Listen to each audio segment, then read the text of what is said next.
नमस्कार, मैं दीपक सोनी, सरस्वती विद्या मंदिर राजगढ़।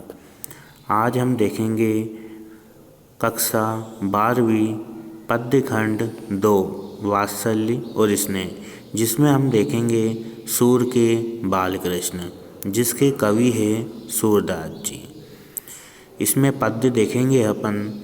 मैया मैं नाई दधी खायो, ख्याल परे ये सका सबे मिली, मेरे मुख लपटायो, देखी तू ही छीके पर भाजन, ऊंचे धर लटकायो, तू ही निरखी नान्हे कर अपने, मैं कैसे करी पायो, मुख दधी पोछी कहत नंद नंदन, दोना पीठ दुरायो, डार साट मुस्काए तबही, गई सुत को कंठ लगायो, बाल विनोद मोद मन मोहो, भक्ति प्रताप दिखायो, सूरदास प्रभु जसुमति के सुख, शिव विरंची पोरायो।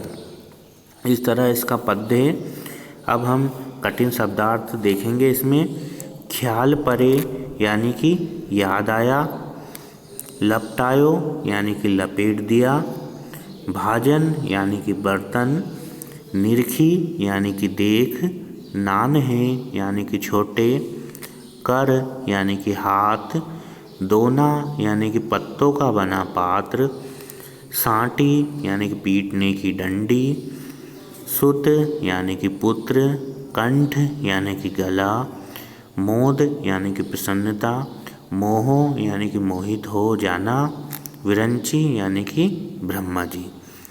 अब हम एक एक पंक्ति पढ़ते जाएंगे और इसका अर्थ करते जाएंगे, है ना। इसके अर्थ करने के पहले हमें इसकी 4 चीज़ें देखनी पड़ेगी: संदर्भ, प्रसंग, व्याख्या और काव्य सौंदर्य। संदर्भ कैसे लिखेंगे? संदर्भ में 4 चीज़ का याद होना आवश्यक है: पुस्तक का नाम, पद्य खंड का नाम, पाठ का नाम, कवि का नाम। तो संदर्भ बिल्कुल आसान है। किसे बनाएंगे कि प्रस्तुत पद्यांश हमारी पाठ्य पुस्तक स्वाति के पद्य खंड वात्सल्य और स्नेह के सूर के बालकृष्ण से लिया गया है। इसके कवि सूरदास जी हैं। कैसे, एक बार वो देखते हैं कि प्रस्तुत पद्यांश हमारी पाठ्य पुस्तक स्वाति के पद्य खंड वात्सल्य और स्नेह के सूर के बालकृष्ण से लिया गया है। इसके कवि सूरदास जी है। इसके बाद प्रसंग में बालकृष्ण की बाल सुलभ चतुरता का वर्णन किया गया है।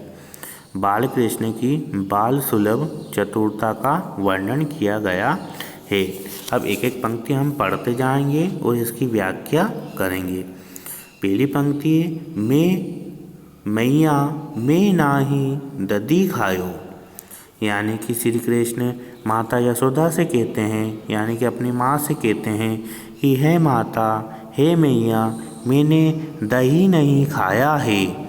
दूसरी पंक्ति है, ख्याल परे ये सका सबे मिली, मेरे मुख लपटायो। मुझे याद आ रहा है कि इन सभी सखाओं ने, इन सभी मित्रों ने मिलकर मेरे मुख पर दही लपेट दिया है। देखी तू ही छीके पर भाजन, ऊंचे धर लटकायो, यानी कि तू जानती है कि इतने ऊंचे टंगे हुए छीके पर दही का बर्तन रखा हुआ है। अगली पंक्ति, तू ही निरखी नान्हे कर अपने, मैं कैसे करी पायो। तू देख सकती है मैया कि मेरे छोटे छोटे हाथ हैं, इन छोटे छोटे हाथों से मैं कैसे दही के बर्तन को प्राप्त कर सकता हूँ। अगली पंक्ति, मुख दधी पोछी कहत नंद नंदन, दोना पीठ दुरायो, यानी कि फिर नंद कुमार यानी कि श्री बालकृष्ण श्री कृष्ण ने दोने को पीठ के पीछे छिपाते हुए और अपने मुख पर लगे हुए दही को पोंछते हुए उपर्युक्त बातें कही। डारी साठ मुस्काई तभी गई सूत को कंठ लगायो। यानी कि यहाँ उनकी बाल सुलभ चतुरता का प्रदर्शन किया गया है और उन्हें भान है कि मुख पर लगे हुए दही से और हाथ में लगे दोने से उनकी चोरी पकड़ी जाएगी। अतः उन्होंने मुख को साफ कर लिया और दोने को पीठ के पीछे छिपा लिया।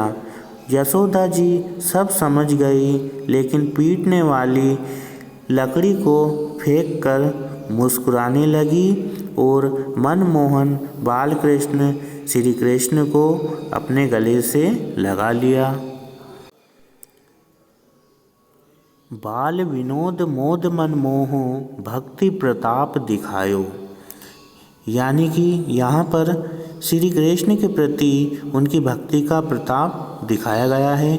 यानी कि श्री कृष्ण के बाल विनोद के आनंद ने माता यशोदा के मन को मोहित कर लिया है। इस पंक्ति का अर्थ है बाल विनोद मोद मन मोहो, यानी कि श्री कृष्ण के बाल विनोद के आनंद ने माता यशोदा के मन को मोहित कर लिया है और भक्ति प्रताप दिखायो, यानी कि यहाँ श्री कृष्ण के प्रति उनकी भक्ति का प्रताप दिखाया गया है।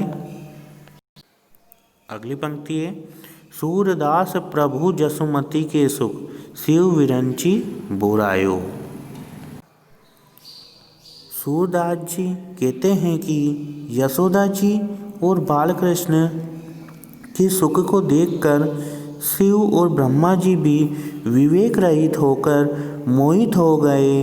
अर्थात श्री कृष्ण यशोदा जी को अपनी बाल लीलाओं का जो सुख दे रहे हैं उससे किसी को भी ईर्ष्या हो सकती है।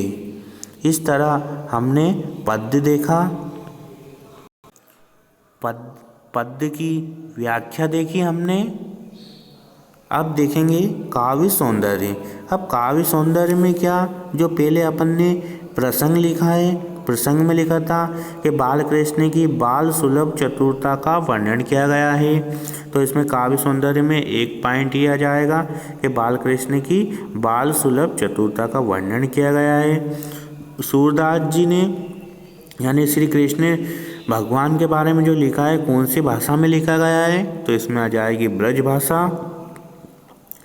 अनुप्रास जहाँ एक ही वर्ण की आवृत्ति हो रही है, बार बार एक ही वर्ण बार बार आ रहा है, यानी कि कौन सा अलंकार हो जाएगा वो अनुप्रास अलंकार। यानी कि इसमें कौन सा रस है, वात्सल्य, तो इसमें कौन सा रस आ जाएगा, वात्सल्य, यानी कि वात्सल्य इसमें दिख रहा है।